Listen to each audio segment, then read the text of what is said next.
YouTube, what is going on? Crowder here, and I'm bringing you guys a brand new video today. The gameplay in the background is going to be an Ashika gameplay for my stream the other day. I dropped a 36 kill solo game. It was actually my first ever Ashika Island gameplay ever. I've never tried the map before. I ended up liking it a lot. But while we have that gameplay in the background, we are going to be talking about basically everything that Season 3 is bringing. So normally I'm actually kind of skeptical of just what Call of Duty does with a lot of their season updates, especially Warzone 2 and just this new game. I feel like Season 1 and Season 2 were kind of a letdown. I wasn't a huge fan of a lot of them, but I'm not gonna lie, Season 3 has me a little bit weirdly optimistic. I think a lot of Warzone 2's control has been put back into Raven Software. They were able to make Caldera kind of fun, so I do think they're gonna take this game a step forward. And almost everything that they have announced, I've liked in the Warzone stuff. And also DMZ is in a really good spot. I think a lot of the changes there are good too. And we'll also get to that in this video. But starting with Warzone, we have Resurgence comes to Al Mazrah. I think this will be pretty cool. I'm not really too focused on something like this. The same thing with Plunder. I think Plunder is awesome for some people that liked it. I wasn't a huge fan. It was a good warm-up, but, you know, just kind of skipping through that. We do have a new Gulag coming. I do think that will be pretty cool. I'm not a huge fan of the one that we currently have. I don't hate it. I think having more than one map will be cool. But now let's move on to the good stuff. Redeploy drones in Al Mazrah, aka balloons, are back. I don't know why this took so long. They said they were bringing this back. This was on Ashika Island, and these are amazing on Ashika Island. We now have them on Al Mazrah. I think this is the best addition to almost any battle royale. It helps you rotate.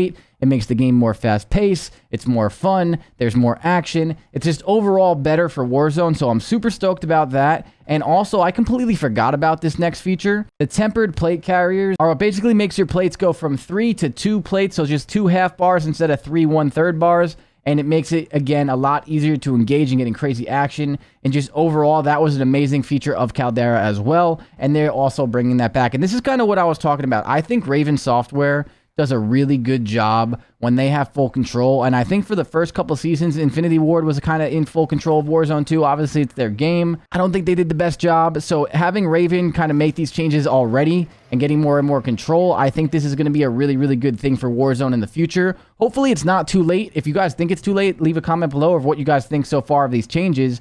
But there's a lot of other stuff that I do think will actually help Warzone, including this next one. This next one is UAV towers. Now, if you are a DMZ player like myself, the UAV towers are just towers around the map that when you do activate them, they ping UAVs around and they show you where nearby enemies are. I think this is really good. I wouldn't say this is a necessary thing, but with Warzone 1 being able to spam UAVs all the time and kind of find your opponents and have that action and that fast pace, I think they kind of took that away with all the UAV, or the lack of UAVs in Warzone 2. So now that they have these UAV towers, I think this is a better start to push people to start getting more action and more info and just an idea of what's around you, surrounding you. You know what I mean? I think Warzone 2, the middle game, we've talked about this in other videos, and a lot of you guys agreed in the other video as well, that the mid game can just kind of be boring, and there's not a lot of UAVs to find people, and there's just not a lot to do for the 15 minutes before that end game happens. So I do think this will help us a lot. I do think these are awesome in DMZ as well. So I'm super stoked to see these and see how they kind of play out. And then the last and final couple things for Warzone, there wasn't too much. These are some pretty big features, but I'm definitely a little bit more excited for the DMZ stuff. I'm not going to lie. But the perk package items in season. So this seems like it's something where you can actually pick up a perk package. It says right here, another addition to the loot pool within Season 3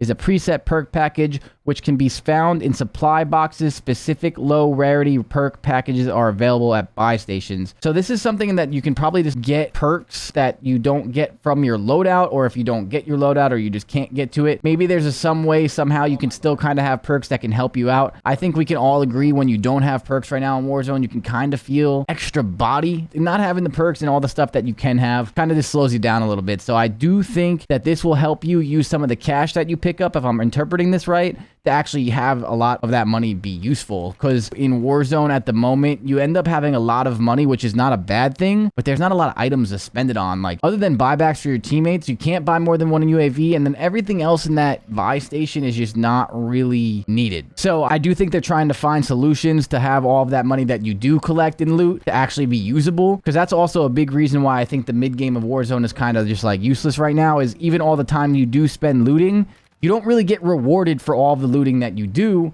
because of the fact that there's nothing to really buy with all the loot that you get, right? So I do think that's a pretty cool addition. I wonder how that's going to play out. And then the deployable buy station, we all know what those are. that is going to be amazing. That is going to be incredible because now you can obviously not have to run to a specific buy station. If you have those deployables, you can buy your teammates back wherever you want or use those buy stations for loadouts, so on and so forth. So that is going to be awesome as well. Other than that, we do have Warzone 2 Ranked coming out, but they didn't really give us too much info other than it will be coming out halfway through the season. So we're kind of just waiting to see about Warzone Ranked. I think we're all really excited. I do think that will be a huge revival for Warzone. If they hit this season right, with the ranked play kind of resurging their audience a little bit, I do think this is what can save Warzone right now. We are in a very bad spot. So I kind of want to hear, before we go into the DMZ stuff, in the comments, I want to have a discussion with you guys. A lot of these YouTube videos I've been posting that are more like YouTube focused, you guys have been super awesome about commenting. So let me know what you guys think. And now let's move over to the DMZ. So DMZ is my favorite game mode in Call of Duty right now. Me and Mavid play it all the time. We're going to be starting to post a lot of DMZ videos as well. The barter system is the #1 thing that they're coming out with, and the barter system is a way to award operators who stock up on items and can reach a buy station to swap them for other valuables. In general, the trader may not have what you want, but they will always have what you need. You will actually be able to kind of stock up a lot of the useless loot that you find around and actually use that to trade in and get better stuff.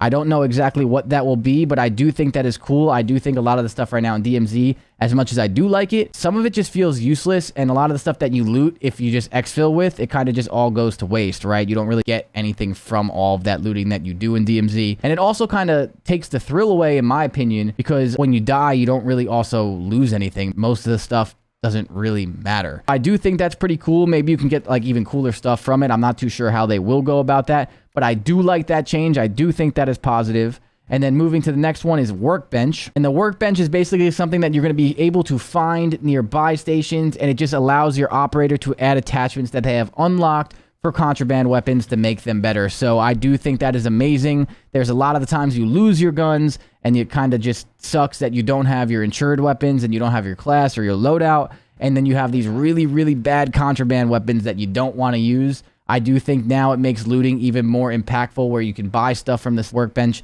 and obviously upgrade your weapon. So I think that's a pretty cool addition. I don't think that's a huge one, at least for me, because I really don't feel like that's the end of the world, but I do think that is a positive one nonetheless. The next change in DMZ is now the active duty operator slots, and this is basically just like almost insured characters. I think this just kind of gives you more of just like that option to have different operators for like different missions and whatever you kind of want to do. It'll be cool to kind of have like a bunch of active duty like operators like stacked up, of like those are the ones when you're going for serious missions, you use those. And then you can have the fun one where you just kind of load into DMZ and just BS around with your boys and have some fun, and whatever happens, happens. So I think it's cool to have like your calculated risk of like when and when not you want to use like your serious operator guy, and then obviously you have like your trolley one, and then your building 21 one, and all that other stuff. So I think this is pretty cool. I don't think this matters too much, but again, all of these changes that they're doing to DMZ are just changes that make sense. They're going to make the game flow better. They're going to be smoother. And for the casual player too, it's just going to be a little bit easier and more fun. And I do think that is really important to get new players playing DMZ. If you're watching this video and you don't, you have to give it a try, man. I'm telling you,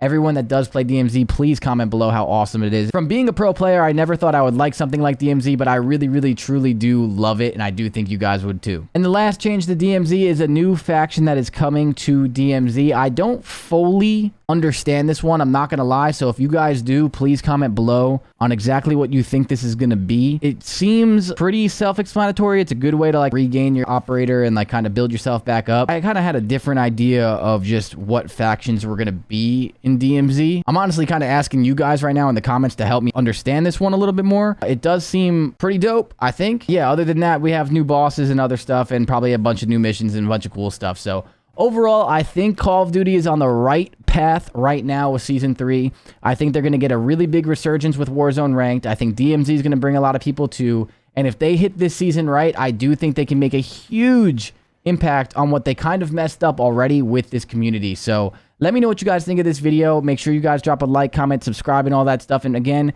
comment below on what you think of all of these Season 3 changes, even some of the multiplayer ones that I didn't touch up on. And I'm kind of just curious to hear your thoughts. Hopefully you guys enjoyed this. And as always, it's been your boy Crowder, and I'll see you next one.